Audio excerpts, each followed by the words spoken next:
All right, let's back it up.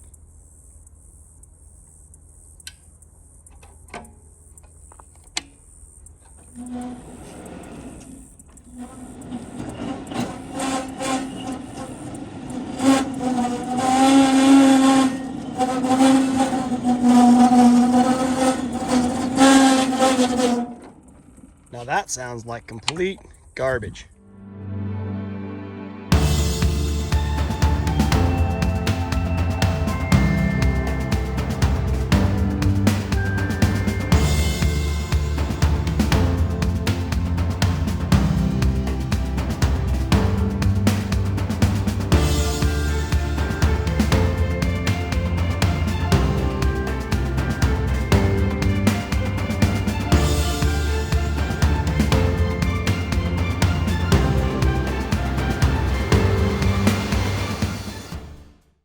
And we've looked, and we've got this pattern, this rubbing pattern, all down the rails, really bad right there.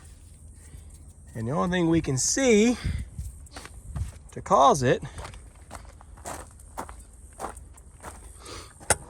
is these little, I guess you could call them bushings.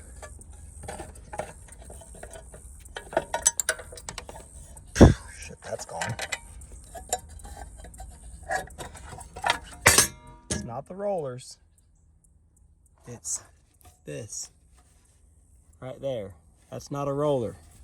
Not that we can tell anyway. It's like a welded piece of tube. Don't know how to adjust that to make it stop that. But it's quite annoying because the saw head keeps stalling in the cut. And we have to sit there and flutter our speed control to give it a little more voltage to push past that hard spot, and then it jumps forward and we get wavy cuts. All right, Woodmizer goons. I'm looking up underneath this LT40 that's got this crazy wear pattern to it. And there aren't, so this is basically our bottom roll bar. There are not bottom rollers, not vertical rollers, but there is this horizontal roller. And you can see I can move it by hand.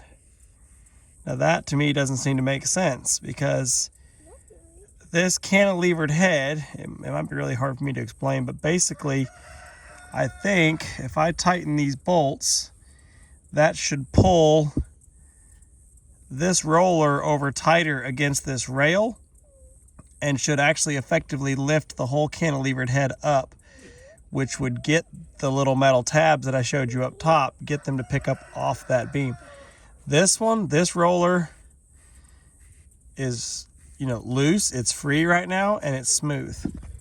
So that would be the front bottom roller. This is the rear bottom roller. It has a flat spot. It's tight. I cannot move it like I can the front one, which is what I would expect. But it has a flat spot.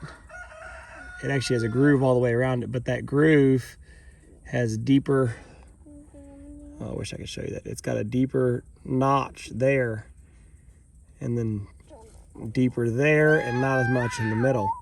So this roller is maybe either not rolling at all, or, it's hitting high and low spots, which basically the high and low spots on this roller could correlate with the high and low spots on that rail up top.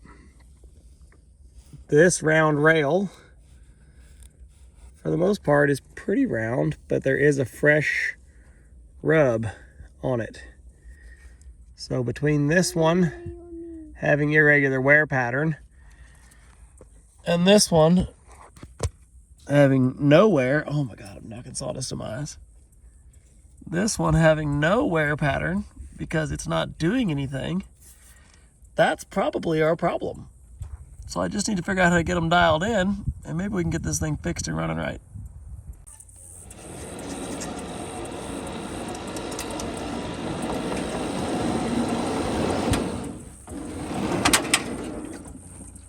I adjusted the bottom roller just enough that the one worn one wasn't taking all the weight. So, yeah, I think y'all can see this roller over here, that I'm calling the front roller, was not taking any weight at all. It was spinning free. This one, that I'm calling the back roller has flat spots on it and would not spin free. I think the bearing might be fine. The bearing might be hanging up, but the fact that a roller with flat spots is what's carrying the head, the flat spots on that roller could very easily match up with the flat spots on the deck. Each time that flat spot on that roller comes around, the head drops down just a little bit, and it's making these little bars rub that rail.